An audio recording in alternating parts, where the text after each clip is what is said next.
Man patīk rudens, jo tas ir bagāts ar daudz un dažādām krāsām. Arī virtuvē man šodien gribas ienest krāsas, tāpēc uztaisīšu krāsaino itāļu ēdienu caponata, kas sastāv no tomātiem, paprikas, sīpoliem un daudz garšvielām.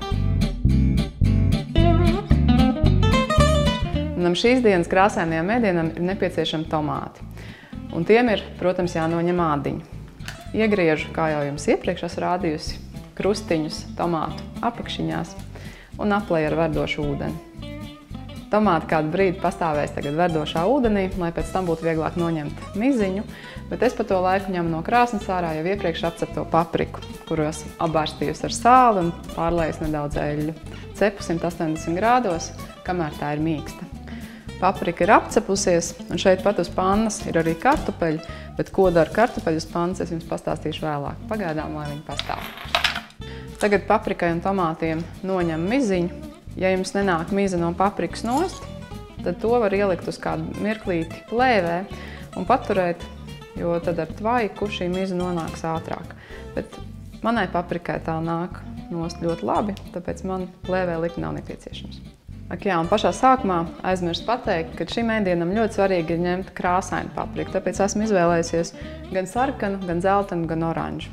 Tā, lai šis ēdiens izskatītos ļoti, ļoti krāsains un rudenīgs. Un tagad miziņu novelku arī tomātiem. Esmu izvēlējusies arī krāsains tomāts, zeltains un sarkans. Var, protams, ja mājās nav zeltanie, var izmantot arī tikai sarkanus.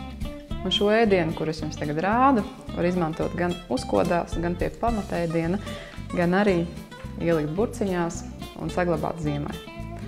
Un caponatai klāt var pievienot ne tikai papriku, sīpolu, ķiploku, tomātu, bet var pielikt arī baklažānu, kur arī pirms tam apcep krāsnī, tā lai tas ir mīksts un tam noņem ādu.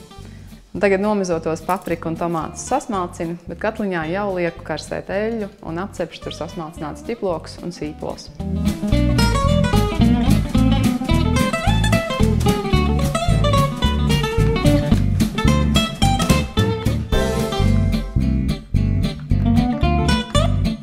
Tomāti un paprika ir sasmalcināti, tos lieku pie apceptajiem sīpoliem un ķiploka un papildinu ar pārējām sastāvdaļām. Un tagad klāt pievienoju 2 ēdamkarotes kaperus, bez tā šķidrumiņa, kādu sauju sasmalcinātas melnās olīvas. Tad vēl pievienoju 1 ēdamkarotu brūno cukuru, arī, protams, sāli un pipars, bet tos vienmēr vajag regulēt pēc garšas, kuram patīk sāļāks, pikantāks. Es pārbaru vienkārši nedaudz sāli. Garšai un krāsai pievienoju 1 tejkaroti kakao pulveri, vēl papildinu ar 3 ēdamkarotēm olīveļu.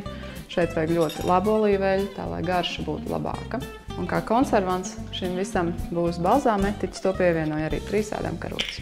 Un tagad šo krāsaino brīnumu karsēju, kamēr novārīsies šķidrums un visi dārzeņi būs izjukuši.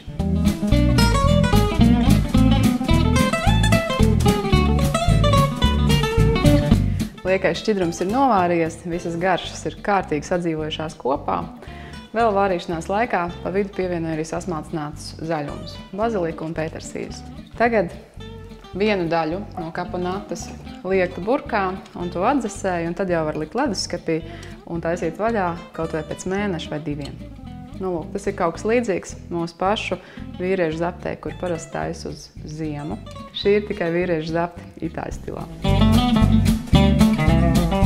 Pārējo lieku ļodiņā. To var tātad ēst karstā veidā gan pie otrajiem ēdieniem, gan pie gaļas, gan arī dārzeņiem, vai arī gatavot uzkodas. Un ko es arī šodien darīšu? Es ņēmu paprikas krekerus ar paprikas garšu. Uz krekera uzlikšu 1 tejkarotīti šo te caponatu un virsū uzlieku itāļu desu ar balto pūdēto maliņu. Var izmantot arī prosciutto šķiņķi vai līdzīgas gaļas. Šeit noteikti piestāvēs baziliks. Man mājās ir mazais smalkais baziliks, kas lieliski smaržo. Ar to izdekorēju manus cepumus.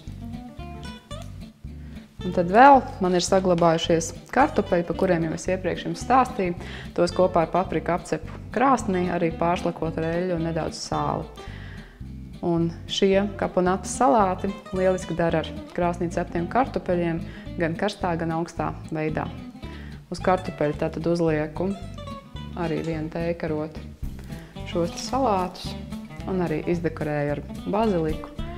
Un vēl var papildināt arī ar kādu olīvu ripiņu, var uzlikt arī kādu kaperu gabaliņu. Ziemas krājumi un manas itāliskās ātrās uzkodas ir gatavas, lai jums arī šī ir īpaša itāliska diena.